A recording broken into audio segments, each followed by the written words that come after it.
근데 전 이해가 가요. 사실 이 칸코쿠에서 그 정상적으로 이렇게 그 삶이라는 걸 영위하기가 상당히 힘든 시기가 됐죠. 그죠? 예, 이게 그만큼 정치가 중요하다는 걸 다시금 느낍니다. 우리 김은혜 님이 엔간해 가지고는 저런 말씀 안 하시는데 이제 인내심이 이제 바닥이 오는 거죠. 그 중국화가 많이 돼 있고요. 이번에 그 미스 코리아 그 선발대회도 중국하고 같이 한다 그러잖아요. 그래서 그 미스 차이나 앤 서울? 전 도대체가 이렇게 그 자기네들 주권이 침해받고 있는데도 또 조용하게 넘어간다는 건요. 한국에는 이승만 박정희 대통령이 없었으면은 그냥 껍데기다.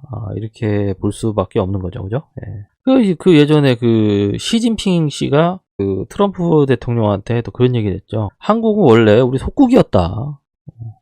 그래서 트럼프 대통령이 그건 아닌 것 같은데 해가지고 문재인 씨한테 가가지고 야 너네 중국 속국이었다고 진핑이가 얘기했다?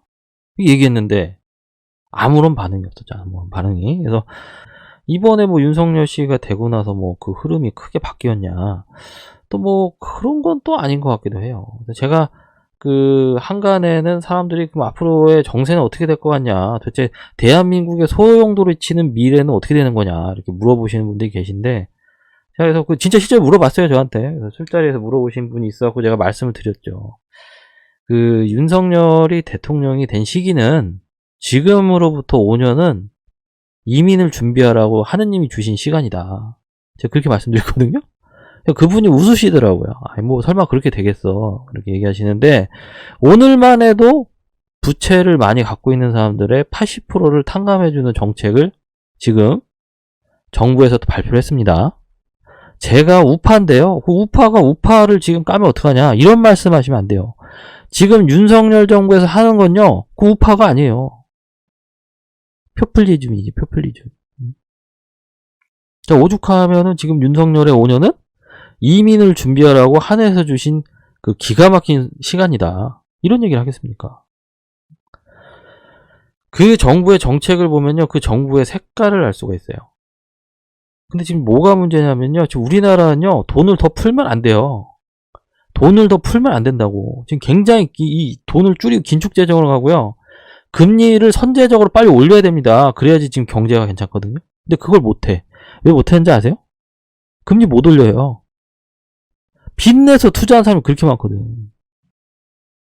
지금 빚이 빚을 덮고 부채가 부채를 덮었어요. 이걸 지금 금리를 올려버리면 팍 터집니다. 하지만 이거를 금리를 안 올리게 되면요. 외자 달러가 유출돼가지고 기업이 망가져요. 우리나라 물가가 안 잡힌다고요. 망한단 말이에요. 그게 IMF거든요. 지금 그 둘 사이에서 저울질하는데 정부가 선제적으로 금리를 안 올리는 이유는 그래도 외 유출로 인한 경제 위기는 지금 영끌족들이 망하는 것보다 좀 늦게 오니까 그냥 미루는 것 뿐이에요. 하지만 어차피 터져요. 빚은 안 갚아진다니까요. 빚은 갚질 않으면요 자동으로 소멸되는 게 아니에요.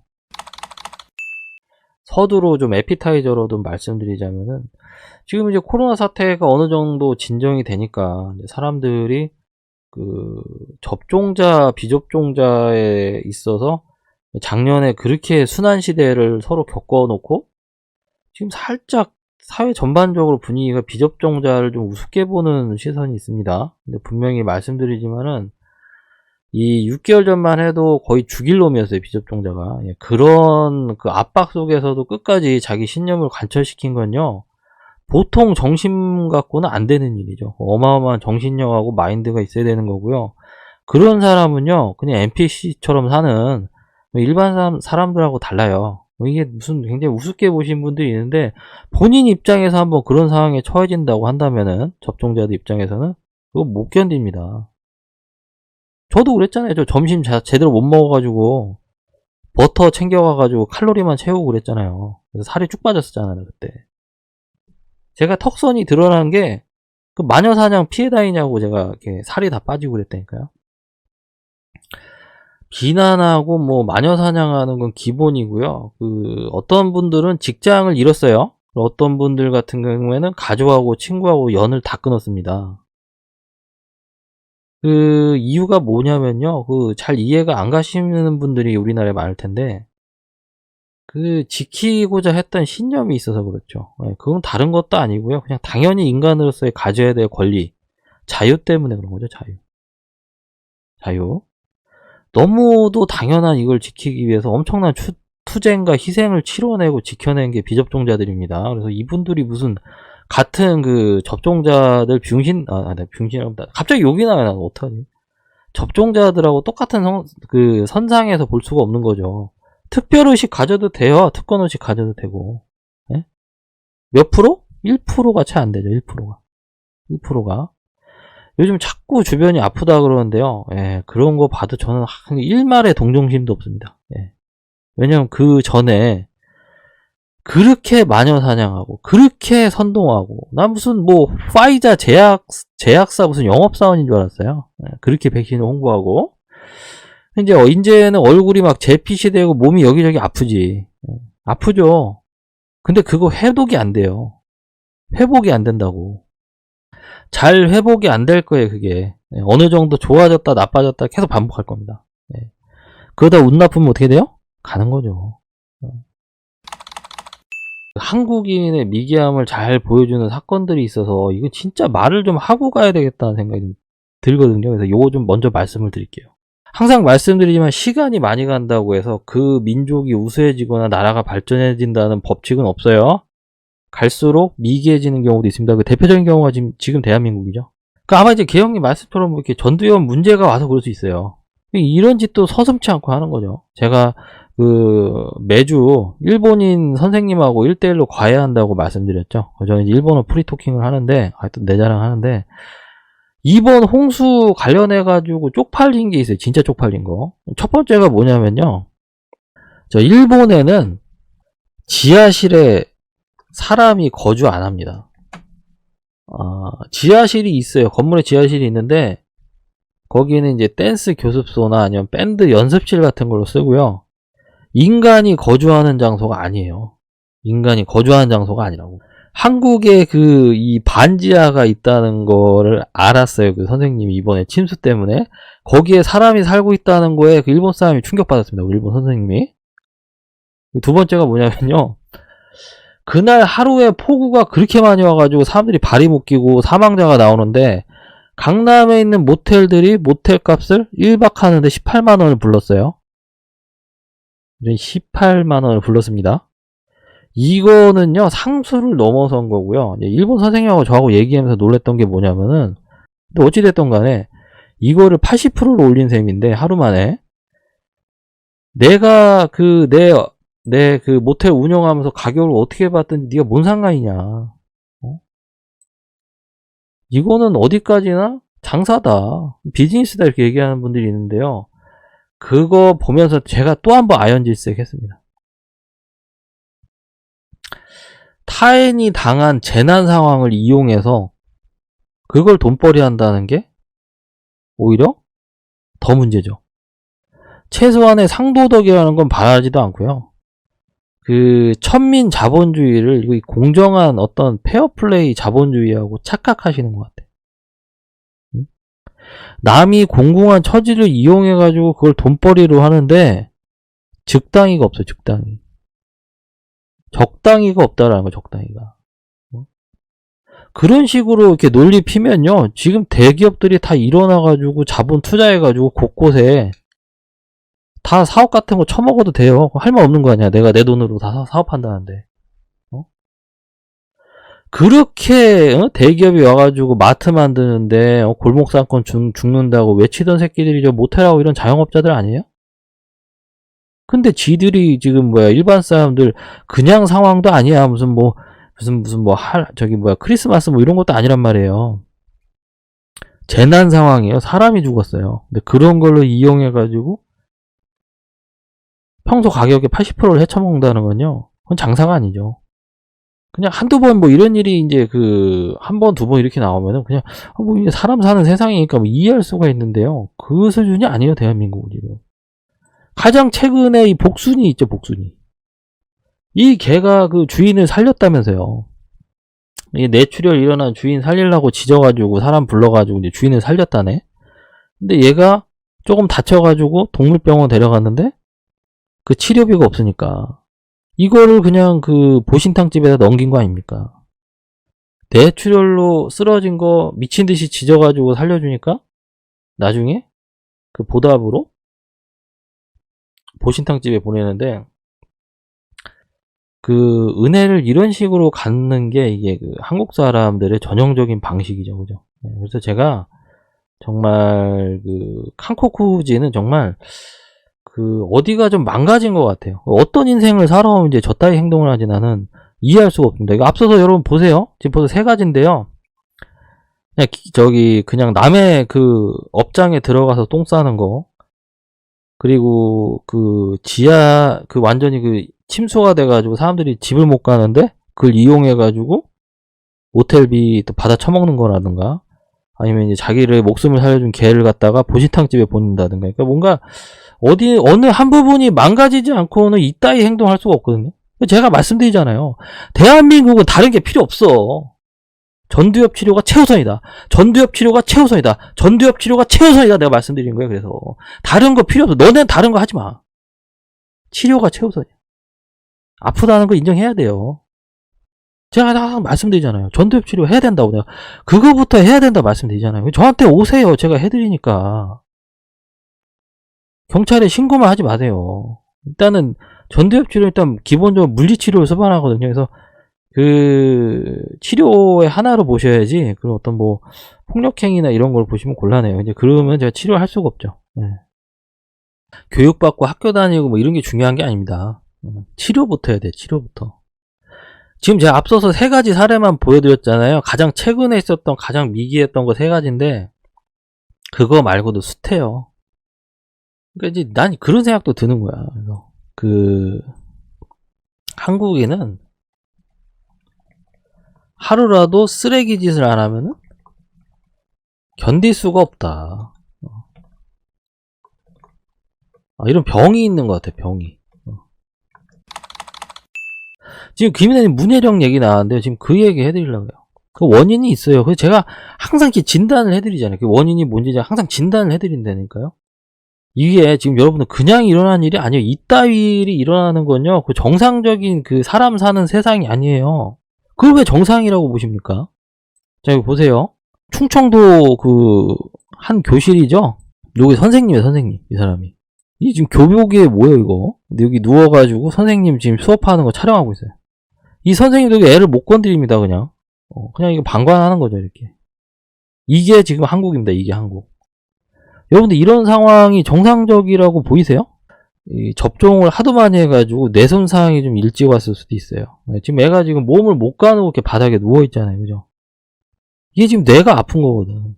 그 세대가 이렇게 흘러갈수록, 그러니까 그 한 세대가 흘러갈수록 그 다음 세대가 더 뛰어난 세대가 된다는 보장이 없는 것 같아요. 네, 저런 걸 보면.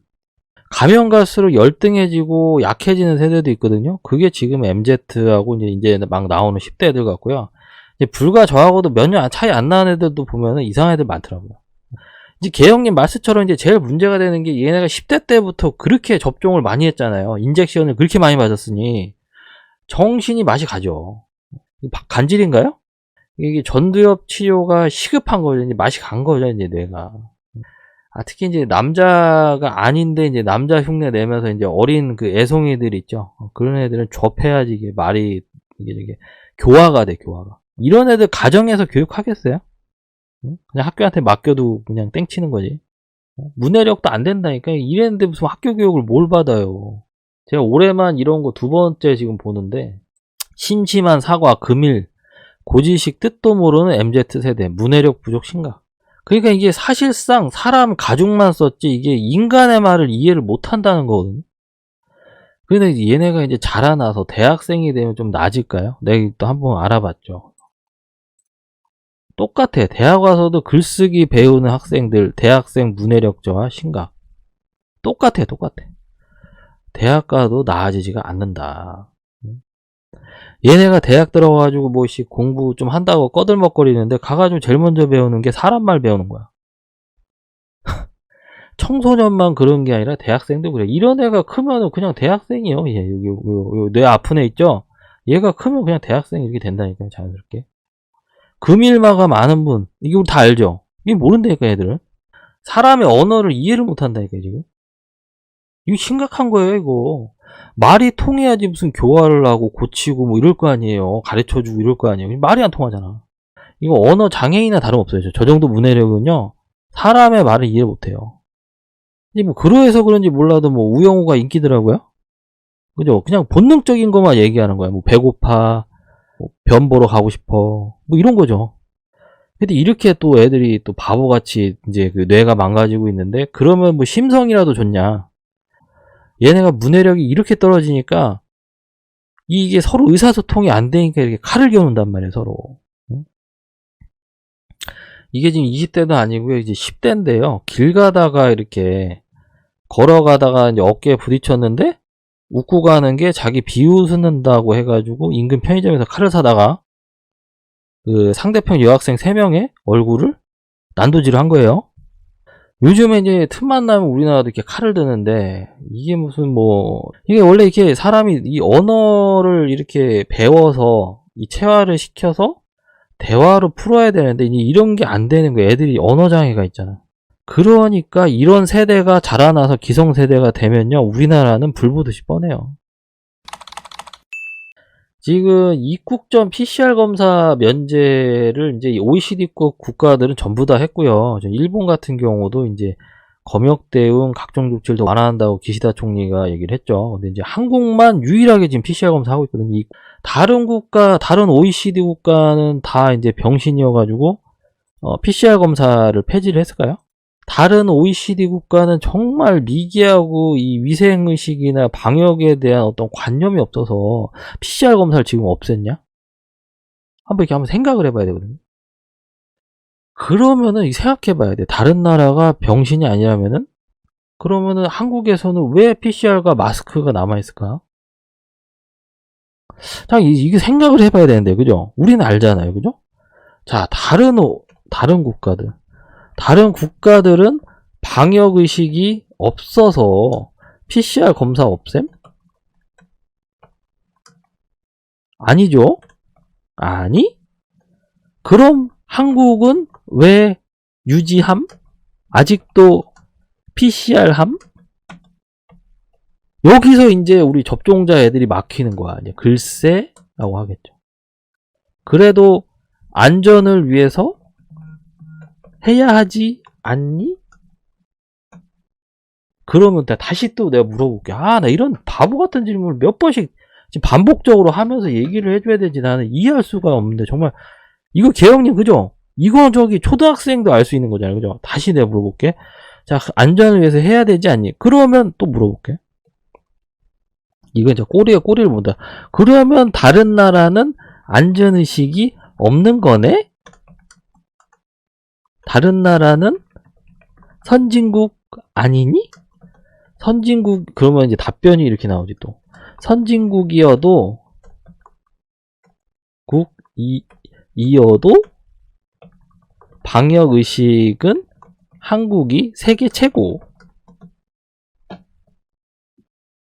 아니, 어떻게 하면 의식 흐름이 이렇게 가죠? 난, 이거는 뇌가 병신난 거 아닌 이상 이따위에 생각 못 하잖아요. 그죠? 일본이 우리나라보다 병신이에요? 그러면 한국에서 PCR하고 마스크, 실내 마스크는 왜 남아있어요? 이렇게 물어보면 답을 못해요. 내가 답을 드릴게. 왜 그런지 아시죠? 여러분도 아시죠?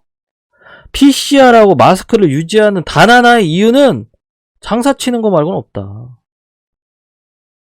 장사 치는 거 말고 없다.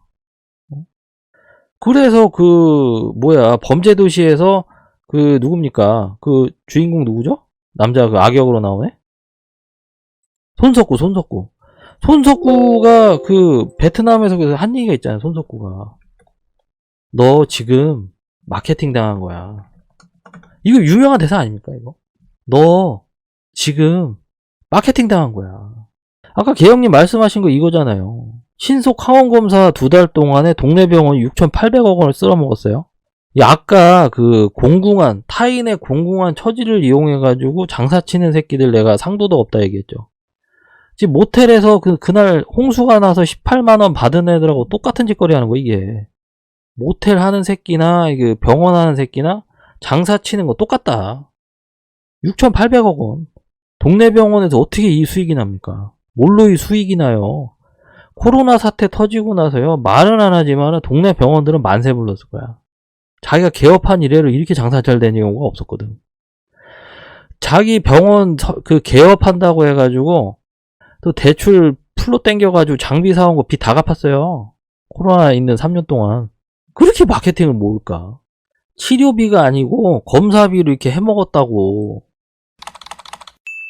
저는 길거리에도 아직 마스크 많이 쓰고 다니더라고요. 실내에서는 마스크 착용이 의무가 아니잖아요. 저는 실내에 나오면 무조건 안 쓰고 실내에서도 가끔 안 쓰거든요. 근데도 여전히 마스크 쓰는데요.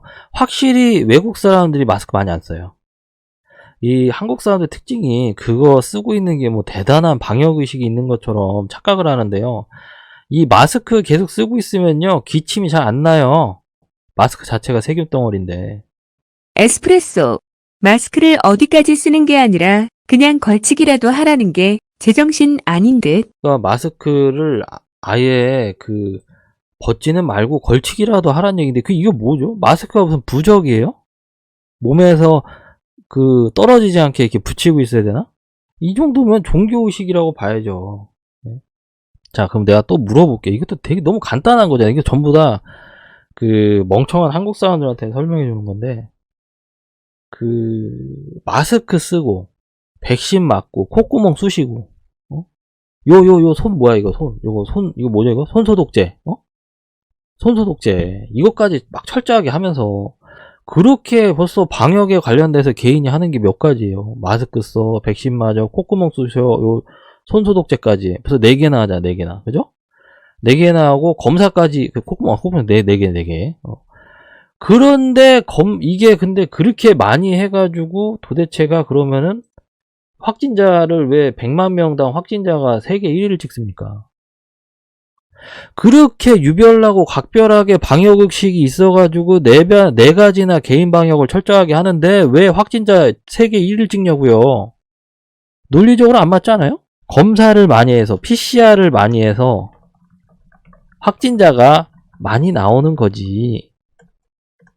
다른 나라는 안 나와. 검사 안 해서. 내가 개인 위생하고 마스크 쓰고 백신 맞고 손소독 했으면 다른 나라보다 압도적으로 확진자가 줄어들어야 되는 거 아니에요. 안 줄어들잖아. 거리두기 그렇게 했는데.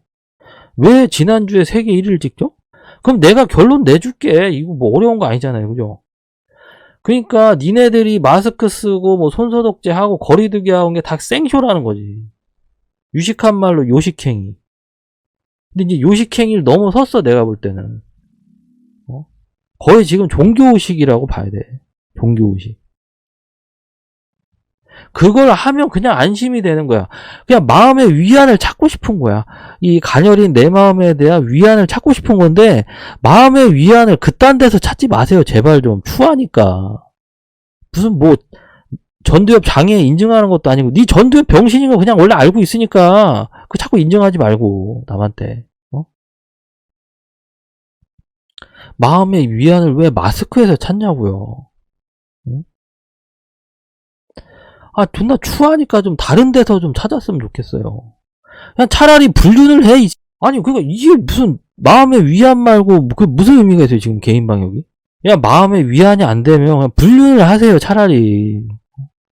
개인 몸을 자꾸 그렇게 인체 실험에 쓰지 마시고 그냥 불륜을 하세요, 그냥. 난 도대체가 그러면은 윤석열 씨가 되고 나서 대통령 역할을 맡게 되고 나서 과연 대한민국에 무슨 변화가 있냐. 취임한 지 지금 이제 한 분기가 지나가고 있는 시점에서 제가 봤을 때는 아무런 변화가 없다. 제가 생각하기에는 변화가 하나 있습니다. 하나 있어요. 딱 하나 뭐냐면은 요거 오도방구 그죠? 오도방구 비키니녀가 그나마 이제 변화라면 이제 변화라고 할 수 있죠. 상당히 이제 아름다운 모습이고요.